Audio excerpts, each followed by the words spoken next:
아니, 무슨 남자가 왜 저렇게 매몰차고 쌀쌀맞게 구는 거지? 뭐가 그렇게 잘났어? 생김새를 보니 유럽인은 아니고 저기 아시아 동양인 같은데. 도대체 여자를 대하는 태도가 매너라고는 손톱만큼도 보이지 않으니. 자기가 무슨 최고의 탑 배우라도 되는 줄 착각하는 모양이야. 외국인 여성은 자기 집으로 돌아가는 남자의 뒷모습을 보면서 눈을 흘기며 째려보는데요. 더럽고 치사해서 다시는 부탁 안 한다며 다짐을 하지만 솔직히 묘하게 끌리는 그 남자를 또 마주치고 싶은 건 왜일까요? 이 외국인 여성은 무엇 때문에 남자에게 화를 내면서도 관심을 가지는 걸까요? 오늘 들려드릴 사연은 사라 씨가 들려주신 내용을 재구성한 이야기입니다. 영상 시작하기 전 구독과 좋아요는 영상 제작에 큰 힘이 됩니다. 안녕하세요. 저는 영국인이지만 현재는 호주에 살고 있는 사라 맥너스라고 합니다. 제 남편은 까칠한 차도남 한국 남자인데요. 오늘은 20년 전 제가 호주에서 만났던 젊은 시절 쌀쌀맞고 차갑기 그지없었던 제 남편과의 만남에 대해 얘기를 해볼까 합니다. 저는 영국 런던 버몬지에서 태어났으며 건축 인테리어를 하시는 아버지가 비교적 튼튼한 회사를 운영하고 계셔서 어릴 적부터 또래의 친구들보다 유복한 환경으로 한 번도 돈에 대한 불편함을 모른 채 편하게 어린 시절을 보냈었죠. 부모님은 늘 사이가 좋으셨고 저 또한 그런 가정에서 아무 걱정 없이 유년 시절을 보냈기 때문에 사실 고생이라고는 해보지 않았습니다. 그렇게 공부를 하며 대학을 졸업하고 진로에 대한 고민을 할 무렵 학창시절 때 가본 호주의 아름다움에 매료되어 급기야는 호주에 지사를 두고 있는 회사에 지원을 하게 되었고 운이 좋아서인지 한 번에 취업을 하게 되었는데요. 디자인을 전공했기 때문에 모든 사물에 대한 색깔과 모양에 관심이 많았고 어떻게 하면 더 예쁘게 보일까? 그걸 매번 고민하는 게 저의 주된 관심사였죠. 당시 호주 애들레이드로 왔는데 부모님은 디자인에 관한 일을 하려면 영국에서도 일자리가 많다며 호주로 못 가게 말렸지만 그럴 때마다 저는 호주의 아름다운 풍경을 잊지 못해 더욱 고집을 부렸으며 마침내 이곳으로 오게 되었습니다. 바로 여기에서 저는 쌀쌀맞고 차가운 스타일의 전형적인 나쁜 남자를 만나게 되었죠. 사실 저는 어릴 적부터 꾸미고 가꾸는 것을 좋아했으며 성격이 매우 밝았고 부끄럽지만 엄마를 닮아서인지 예쁘다는 소리도 많이 듣고 자랐습니다. 실제로 학창시절 동안 항상 남학생들에게 가장 인기가 많았고 대학 때도 사귀고 싶은 1순위였으므로 저는 언제나 당당했으며 속으론 기분이 매우 좋았고 그로 인해 자신감과 자존감도 매우 강했습니다. 그때부터 남자를 약간 쉽게 보는 경향이 있었고 당연히 저는 매력적이고 공부도 잘하며 집안도 괜찮았기 때문에 건방질 정도는 아니지만 제가 잘났다는 착각에 많이 빠질 수밖에 없었죠. 제가 남편을 만났던 건 아주 우연이었습니다. 호주에 머물기 위해 애들레이드의 작은 아파트로 이사를 갔는데 제가 이사한 집은 5층이었는데요. 엘리베이터가 없는 건물이었기 때문에 이삿짐을 옮길 때 상당히 힘들었고 제가 아끼는 물건을 이삿짐 분들에게 맡기지 않고 직접 가지고 올라가다 그만 계단을 내려오면서 다리를 삐끗해 발목이 심하게 부어버렸습니다. 다음날 병원으로 가서 진료를 받아보니 뼈에는 이상이 없었지만 통증이 심해서 물리치료를 받아야 했죠. 그런데 저를 담당하는 물리치료사가 동양인이었는데 키가 아주 크고 인상이 약간 날카롭게 보였습니다. 그 물리치료사는 저의 종아리와 발목을 만지면서 운동과 일 중 뭘 하다가 다리를 삐었냐고 묻더라고요. 저는 계단을 내려오다 다리가 접질렀다 하니 아무 말이 없이 종아리와 발목을 마사지하면서 큰 문제는 없고 집에서 따뜻한 물에 발을 담그고 20분 정도 찜질을 3일 정도 하면 금방 회복이 될 거라며 잠시 주물러 주더니 수고하셨다며 매우 짧게 말하고는 바로 다른 환자들을 치료하러 가버렸습니다. 저는 그 인간이 쿨하다는 느낌보다 차갑다는 생각이 들었고 무슨 물리치료사가 저래 불친절하냐며 혼자 중얼거리며 진료실을 나왔습니다. 그런데 진짜로 3일 동안 따뜻한 물로 찜질을 하니까 씻은 듯이 나았고 속으로 쌀쌀 맞아도 나름 실력은 있었네. 생각을 하면서도 차가운 행동에 밥맛 없는 놈이라고 혼자 중얼거렸습니다. 제가 이사 오고 맞은편 집의 문은 항상 닫혀 있었는데 누가 살까라며 생각을 하던 찰나에 문이 열렸고 웬 키 큰 남자가 운동복을 입고 나오는 것이었습니다. 그런데 어디서 본 것 같이 분명 낯이 익다 싶었는데 가만 보니 그 쌀쌀맞고 밥맛 없는 나쁜 놈 동양인 물리치료사였습니다. 그래도 얼른 가서 안녕하세요 하며 인사를 먼저 하니 그 나쁜 놈은 그냥 싸가지 없이 고개만 까딱거리더라고요. 물리치료하시는 분 맞죠? 며칠 전에 제 다리 치료해 주신 거 기억하시죠? 하고 말하니 그놈은 환자가 한두 명도 아니고 많이 치료를 해서 잘 기억이 나지 않네요 라며 여전히 싸늘하게 대답을 하는 겁니다. 속으로는 설마 이렇게 예쁜 나를 기억 못할까 하고 제 얼굴 기억 안 나시는 모양이죠 라고 살짝 웃으며 자신있게 얘기를 했는데 세상에 그놈은 물리치료사는 환자의 아픈 곳을 보지 얼굴은 안 본다며 전혀 모르겠습니다 하고 여전히 싸가지 없게 말하고는 돌아서 내려가 버렸습니다. 순간 저는 자존심이 많이 상했고 왠지 날 무시하는 것 같은 저놈의 태도에 화가 났습니다. 하지만 속마음은 살면서 지금까지 항상 남자들에게 절대적으로 인기를 받았는데 저 나쁜 놈이 저를 그냥 빤히 쳐다보고는 전혀 미동도 하지 않고 관심도 없는 쌀쌀맞은 행동에 저는 매우 자존심이 상했죠. 냉정하고 재수 없는 놈이다 생각을 하며 앞으로 마주치면 절대로 인사는 안 할 거라 생각을 했는데 다음날 예기치 않게 컴퓨터가 고장나 모니터 수리를 해야 될 상황이 생겨버렸습니다. 20년 전에 모니터는 지금보다 많이 크고 무거웠기 때문에 5층에서 1층까지 들고 내려가기가 여자로서는 쉽지 않았습니다. 더군다나 며칠 전에 내려가다 발을 다친 경험이 있어서 도저히 들고 내려갈 자신이 없었죠. 아는 사람도 없고 빨리 들고 내려가서 수리점에 맡겨야 휴일 동안 업무를 완성해야 된다는 생각으로 발을 동동 구르다가 갑자기 앞집 재수 없는 나쁜 놈이 생각나더라고요.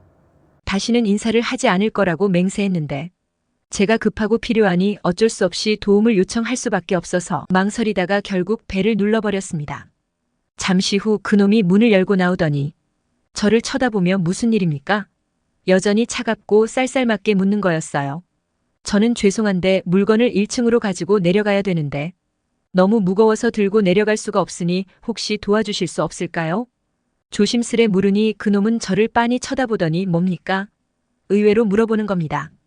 컴퓨터 모니터라고 말하니 말도 없이 주섬주섬 신발을 신더니 모니터를 들고 내려가더라고요. 저는 어린애처럼 그놈의 뒤를 졸졸 따라갔고 그놈은 1층에서 모니터를 내려놓더니 이걸 어디로 들고 갈 거냐고 물어봤습니다. 택시를 불러서 수리센터에 가야 한다고 하니 그놈은 택시 부르세요. 제가 차에 실어드릴 테니. 나중에 수리하고 모니터 다시 싣고 오면 제가 올려드릴 테니. 그때 부르세요라고 하면서 저를 쳐다보는데 순간 너무 놀랐습니다. 처음으로 자세히 본 그놈은 분명 차가운데 뭔가 슬픔이 보였고 눈은 약간 우수에 젖어 있는 듯 했으며 오똑한 코와 갸름한 얼굴이 순간 매력있고 남자답게 잘생겼다는 생각이 들었습니다. 약속대로 그놈은 모니터를 올려주고 자기 집으로 들어가려고 할 때 저는 얼른 사라 맥너스예요. 인사를 하니 그놈은 가만히 저를 쳐다보더니 알렉스 김입니다 하고는 역시 쿨하게 문을 닫고 들어가 버리더군요. 몇 번 그 사람의 쿨한 행동을 보니 이제는 그런 행동이 당연하게 받아들여지고 오히려 묘한 감정이 이끌리면서 그 인간의 이름을 알게 됐다는 게 속으로는 기분이 매우 좋았습니다. 지금 생각해보면 그때부터 남편을 좋아했었던 것 같았습니다. 저는 다음날 일부러 카스테라를 만들어서 커피와 함께 들고는 그 사람의 집에 벨을 눌렀습니다. 잠시 후 문을 열며 무슨 일이시죠 하며 여전히 매우 차갑게 쳐다보는 그 사람을 보며 저는 속으로 보면 모르냐 빵 가지고 왔잖아 이 눈치 없는 놈아. 생각하면서 어제 너무 고마워서 답례로 제가 빵을 만들어 왔어요 하니 그 사람은 이렇게 하실 필요 없습니다. 이러면 오히려 서로 부담만 되니까 앞으로 이러지 마세요라며 싸늘하게 말을 했고 저는 꼭 그렇게 사람 무안하게 해야 합니까? 고맙고 미안해서 빵이라도 답례를 하려고 하는데 사람이 왜 그렇게 차갑게 말을 하나요?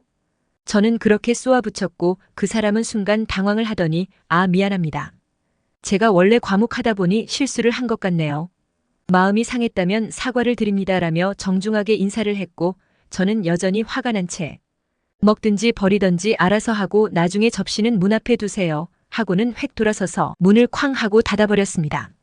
그리고는 재수없고 싸가지 없고 건방진 놈 하며 혼자서 중얼거렸죠. 다음날 출근을 하려고 나가는데 저희 집 문 앞에 깨끗하게 씻은 접시에 예쁘게 포장된 여러 가지 초콜릿과 조그만 화분이 있는 겁니다. 쪽지에는 많이 드시면 몸에 안 좋으니까 하루 2개만 드세요. 5일은 먹을 수 있겠네요.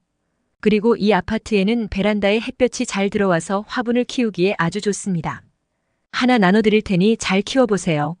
저는 그 쪽지와 초콜릿 화분을 보면서 가슴이 콩닥 뛰었고 출근을 해야 되는데 다시 집으로 들어가서 그 사람이 쓴 쪽지와 화분을 번갈아 보며 매우 환하게 웃었습니다. 그 일이 있은 후 저희들은 급속도로 친해졌고 서로에 대해서 잘 알게 되었죠. 그 사람은 한국인이고 호주에 온 지는 3년이 되었으며 이름은 김지아라고 했습니다.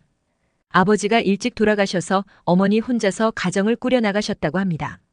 그런데 자신과 동생 2명을 공부시키고 생활하기에는 여자의 수입으로 힘들다 보니 어머니는 공장에서 일이 끝나면 틈나는 대로 아는 지인분의 식당에서 설거지와 굳은 일을 하면서 조금이라도 더 벌려고 노력을 하셨고 그 모습을 어릴 적부터 지켜본 지아 씨는 반드시 열심히 공부를 해서 어머니를 편하게 모셔야겠다는 생각만 했다고 합니다.